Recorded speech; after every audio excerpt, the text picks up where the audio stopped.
தொண்டு செய்து பழுத்த பழம் தோயத்தாடி மார்பில் விழும் மண்டை சுரைப்பை உலகு தொழும் நம் மனக்குகையில் சிறுத்த எழும் அவர்தான் தந்தை பெரியார்.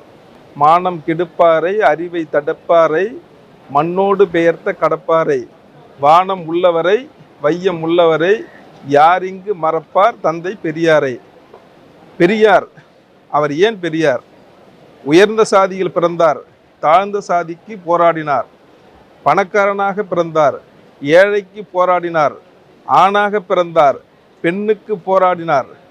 அதனால்தான் அவர் பெரியார். மனிதனை மனிதன் தொடக்கூடாது, கண்ணில் படக்கூடாது, தெருவில் நடக்கக்கூடாது, குளத்தில் நீர் அருந்தக்கூடாது, தொட்டால் தீட்டு பார்த்தால் பாவம் போன்ற கொடுமை தாண்டவமாடும் ஒரு நாட்டை பூகம்பத்தால் அழிக்காமலோ, சண்டமாறுத்தால் துகளாக்கப்படாமலோ, சமுத்திரம் பொங்கி மூழ்க செய்யாமலோ, எரிமலை குழும்பினால் சுட்டு எரிக்காமலோ அமைதியே உருவான கடவுள் ஒருவர் இருக்கிறார் என்றால் அவரை எப்படி நம்புவது என்று கேள்வி கேட்டவர் தந்தை பெரியார். இந்த திராவிட சமுதாயத்தை திருத்தி மானமும் அறிவும் உள்ள சமுதாயமாக மாற்றும் தொண்டினை மேற்போட்டு கொண்டு செய்து வருகிறேன். இதை செய்ய எனக்கு யோக்கியதை இருக்குதோ இல்லையோ, இதை செய்ய யாரும் முன் வராத காரணத்தினால் நான் இதை செய்கிறேன். அவர்தான் பெரியார்.